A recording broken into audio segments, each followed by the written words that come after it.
As part of this ride-along series that I'm making just now, I wanted to have a light wind session and a whole light wind series of videos going through lighter wind techniques, things that we can practice, things that we can train, and then take back into our higher winds. So often you hear the question, is it worth it? Should I go out? Is it worth it? And by that we mean, can I get planing? Maybe you can't get planing, but it's always worth it going out.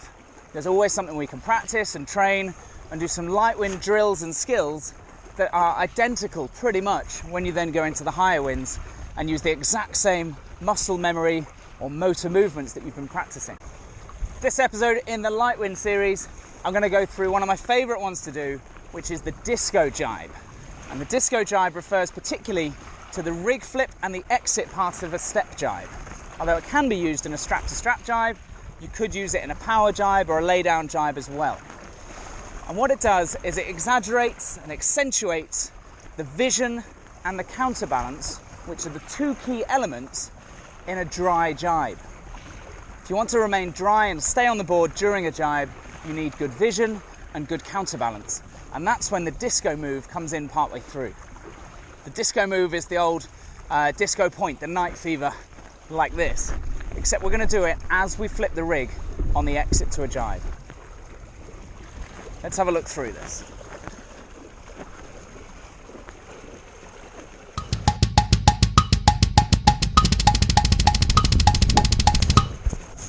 Just before I get into the disco gybe and explaining what this rig flip is all about, I just want to thank you guys. There's a lot of people that have joined this channel over the last week or two. It's not been going very long at all, actually, and it's slowly gaining a bit of traction and some positive feedback, so I really appreciate that.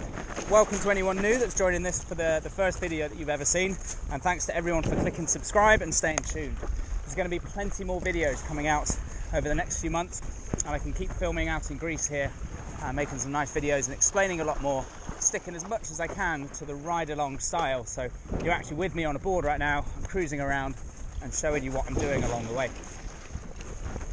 The disco gybe, as I'm talking about here, there's a lot of questions popping up straight away, like what the hell is this disco gybe? Why have I not heard of this thing before? The disco gybe basically refers to the rig flip. That's the key bit that we're looking at. That's the bit we're going to be focusing on. And the key word for the rig flip, I suppose, is patience. We shouldn't be scrabbling for the board, scrabbling for the new side of the boom and trying to grab it as quick as we can. We need to be slow and patient, allowing the rig to rotate around. And that's why I've started the video with almost this voiceover while I'm cruising around just now, and just showing you a whole bunch of clips of rig flips that are slow and steady. Not just releasing the boom and grabbing the new side as quick as you can, but letting that boom rotate around and then come back up to its balance point before you then take the new side of it.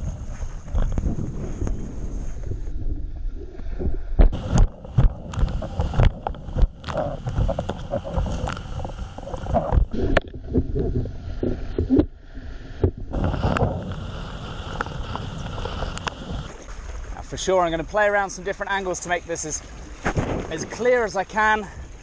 Some different demonstrations filmed in different points. But the key bit we're trying to get through to this, the key point I'm trying to make for this is vision and counterbalance is really key when you flip the rig. So we're putting the preparation, the midpoint, the foot change, we're putting that to one side for now. There's other videos you can watch on that one.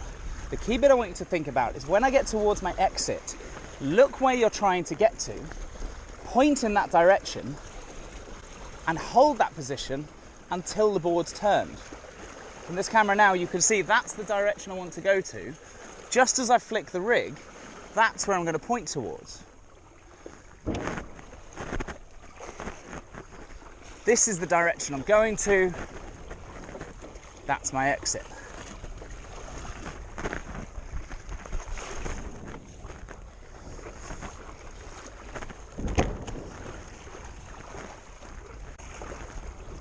Now this works quite nicely, even if you flip the rig too early.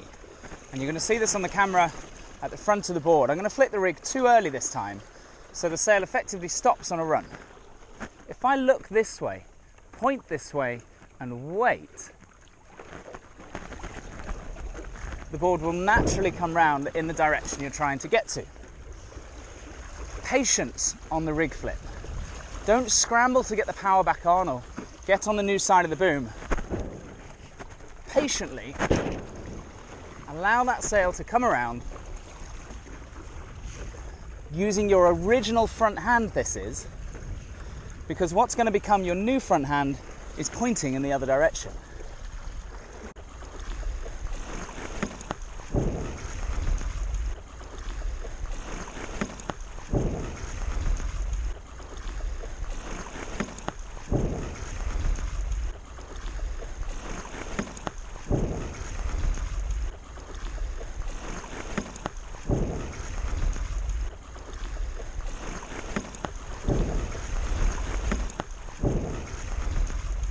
The original front hand guides the sail round, back up to the balance point before the power goes back on.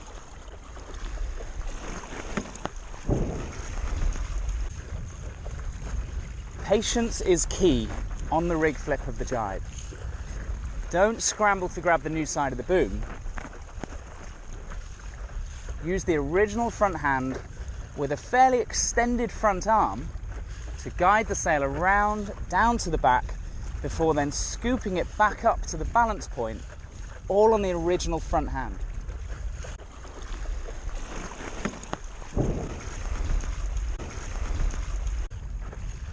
A great little exercise to practice this goes like this. Sailing across the wind, depower, move your front hand all the way to the front of the mast and release the other hand.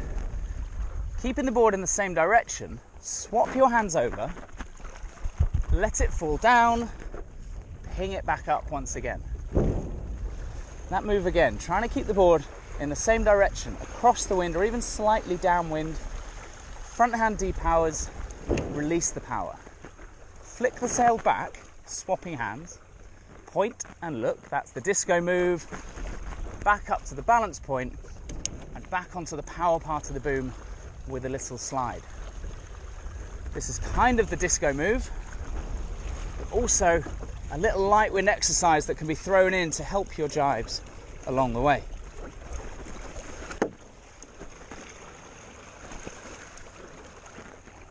Front hand slides, new hand points in its new direction, brings the sail back up to the balance point.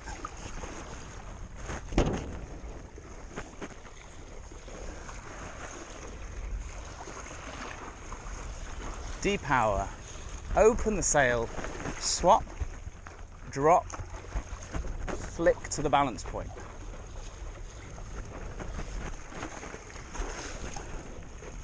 Such a great exercise to be doing, because this action here is exactly the same as a full speed gybe. If you really get this done well, you should be able to go no-handed and catch the sail. And I really hear it all the time that, well, you can do it in the light winds, but it's completely different in the strong winds. It's not. That's great fun with some advanced windsurfers trying to do no-handed jibes. Pinging that sail back up midway through the gybe into the balance point.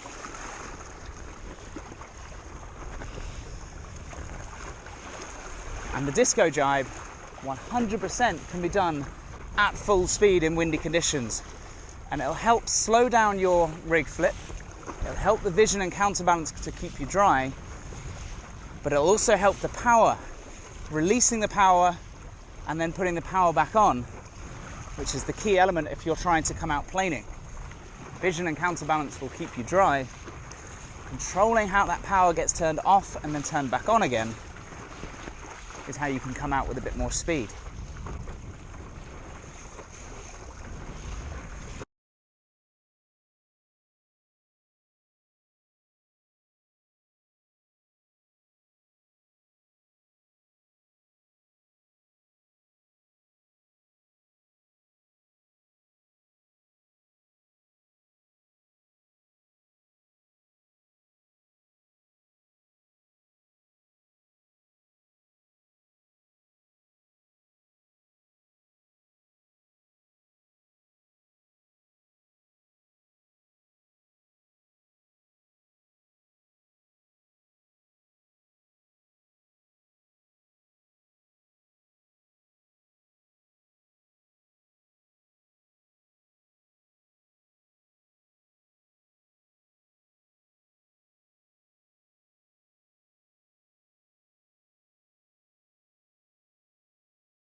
I reckon as I'm cruising now, I'll have done a lot of editing for this and thrown in loads of extra clips along the way, and that's where I'm going to leave it, I think. There's going to be a couple of minutes now of extra clips, just a whole bunch more to solidify what I've been saying and really make these examples clear as I can of what this disco thing is all about. The patience, allowing the rig to float and rotate down towards the back and then back up and forwards towards the balance point.